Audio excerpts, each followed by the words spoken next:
Hey all, it's me again, back for chapter 3 of A Rose for Emily. We have gone through chapter 1 and we've gone through chapter 2, and we are ready for a very short chapter number 3. Chapter number 2 showed us some interesting information about Miss Emily and the Griersons. Let's see. Judge Stevens was told by several people that he really needed to do something about the smell around Miss Emily's house. And Judge Stevens was not going to have that because she was, however, a Grierson, and that would be completely disrespectful and uncalled for, so he was not going to do that. And so at night, the Board of Aldermen decided that there were 4 of them that went and sprinkled lime all over the baseboard and foundation of her house to cut the smell. And they did say that was 2 weeks, I think, after her father had died. Oh, man.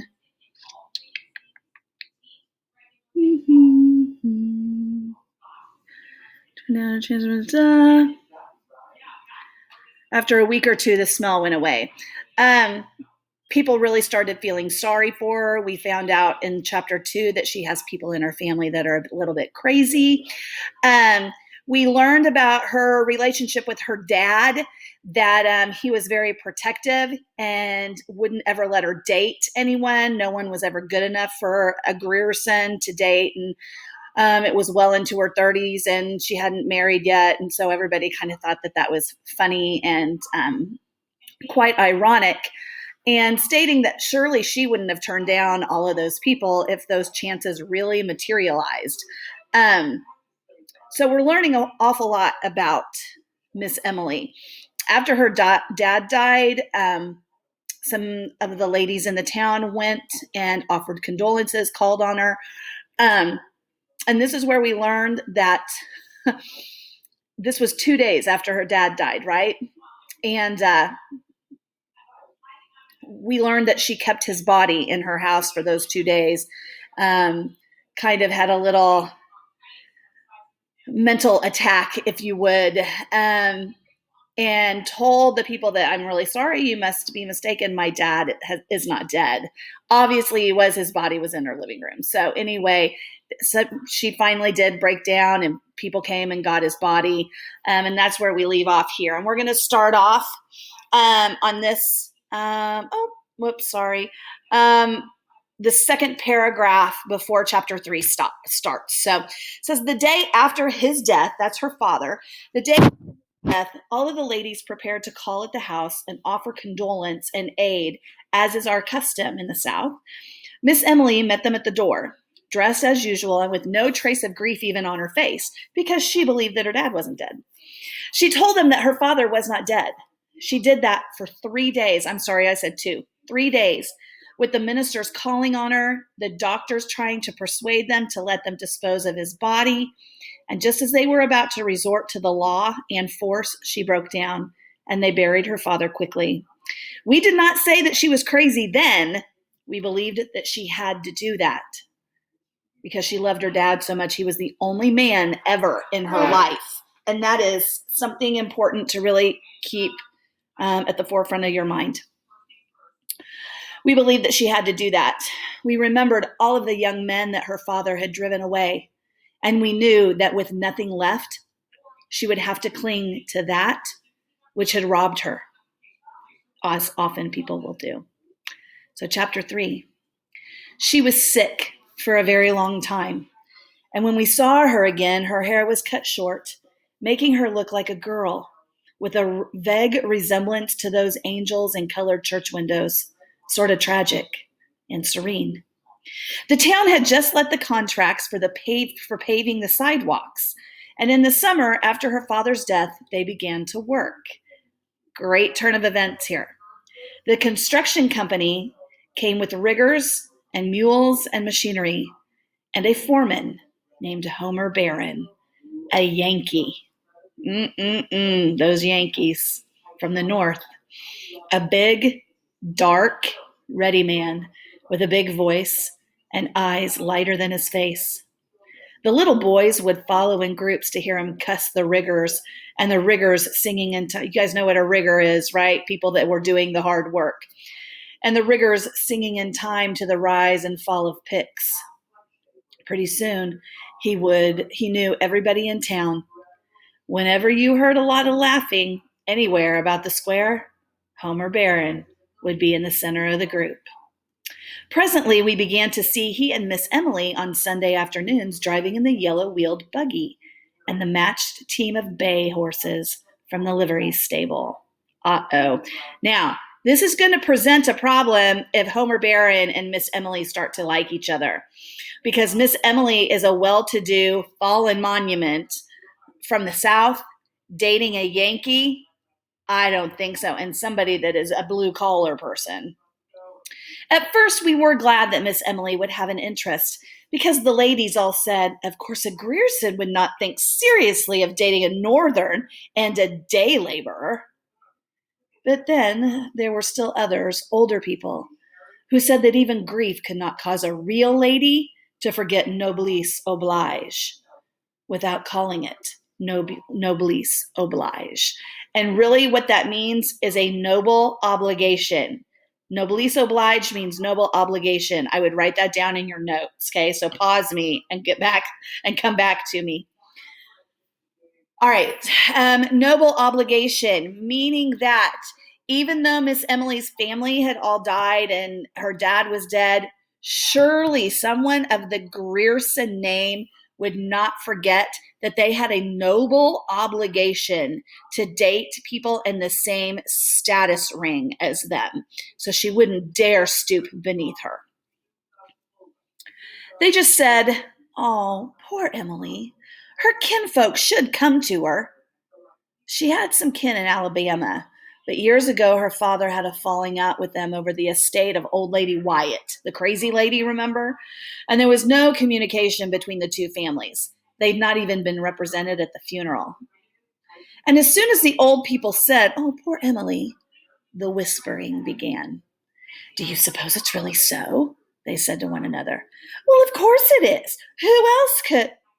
This was all behind their hands, rustling of crane silk and satin behind jalousies, closed upon the sun of a Sunday afternoon as the thin, swift clop, clop, clop, clop of the matched team passed.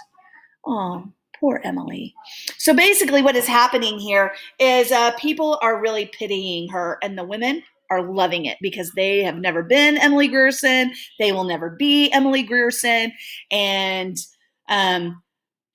there's nothing like seeing somebody who is highfalutin fall, right? And so they're pitying her. And when she and Homer Barron are going by in their team of horses, they're holding up their scarves or whatever and talking about her. Poor Emily. Oh, poor Emily. That's the best that she can do. What is she even doing? Blah, blah, blah, blah.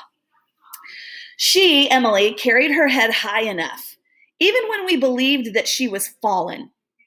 It was as if she demanded more than ever the recognition of her dignity as the last Grierson, as if it had wanted that touch of earthiness. As if it had wanted that touch of earthiness to reaffirm her imperviousness, like when she bought the rat poison, the arsenic.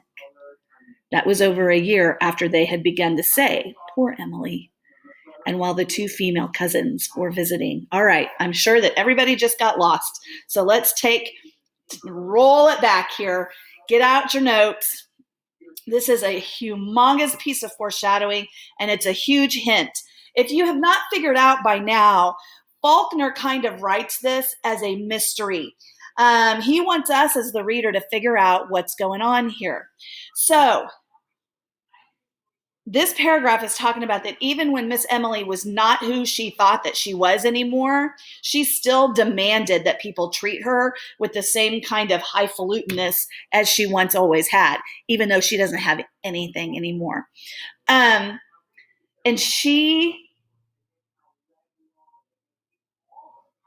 it's saying right here where it says that earthiness to reaffirm her imperviousness.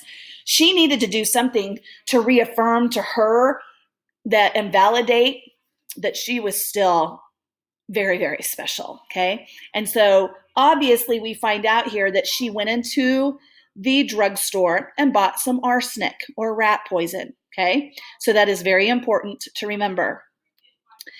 And it is also important to remember the timeline because Faulkner's all over the place with us. We've got to keep this straight. It said that was over a year after the townspeople began to say, "Poor Emily," and while two female cousins were visiting her. So she bought the rat poison a year after Homer Barron and his crew started paving the sidewalks. And at this time, her cousins are visiting her as well. The cousins who had kind of closed them off and kind of cut them off for everything. They actually did come to visit her because people thought that she was a little bit crazy and needed to be checked on by family. All right, here we go. So Emily walks into the drugstore. She says, "I want some poison," she said to the druggist.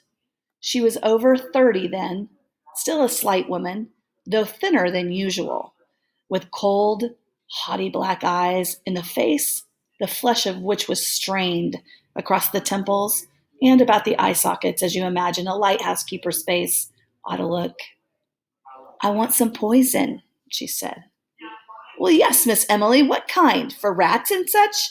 I'd recommend, well, I want the best that you have. I don't care what kind it is." So the druggist named several. "Well, they'll kill anything up to an elephant, but what you want is arsenic," Miss Emily said. "Is that a good one?" Is arsenic? "Yes, ma'am. But what you want, I want arsenic." The druggist looked down at her, and she looked back at him, erect, her face like a strained flag. "Why, of course," the druggist said, "if that is what you want. But the law does require that you tell me what you are going to use it for." Miss Emily just stared at him, her head tilted back in order to look him eye for eye, until he looked away and went and got the arsenic and wrapped it up. The Negro Toby, oh, I'm sorry, no, not Toby. The Negro delivery boy brought her the package. The druggist didn't come back.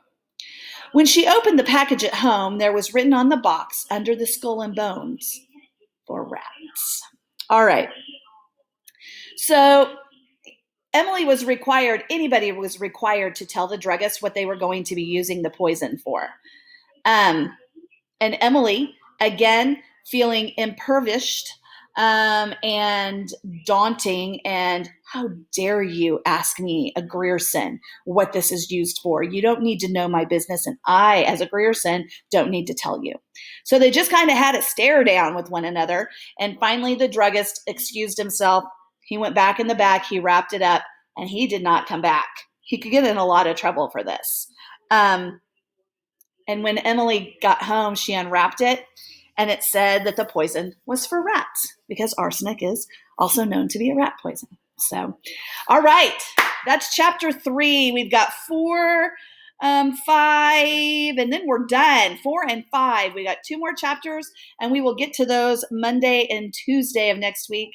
And then we're going to do a little bit of homework with the stuff that we have read. So I hope that you are enjoying this story. I hope that you guys have a great weekend. Be safe. Get out and enjoy the sun and the beautiful weather. Again, if you have any questions, make sure that you write them down in the forum. I think there's been at least one question per class period. Charlotte gave a great question. They're all really great questions. Gave a question in period 3. I want to say that it was Dalton Heron gave a great question. No, I'm sorry. Oh, wait. I don't know. It was either Dalton or Kaylee. I don't remember. In period 6 and Kaylee. It was Dalton in period 6 and Kaylee in period 7, asking some great questions out there. So go and make sure that you look at those forums because it might be questions that you have. I'm wondering why I don't have more questions, to tell you the truth, because I have a feeling that even if we were going through this in class and I was reading it exactly like I am and talking about it, there'd be some questions out there. You got to know what we're talking about here, guys and gals. So if you have any questions, then let me know. Have a great weekend, and I will talk to y'all later. Bye.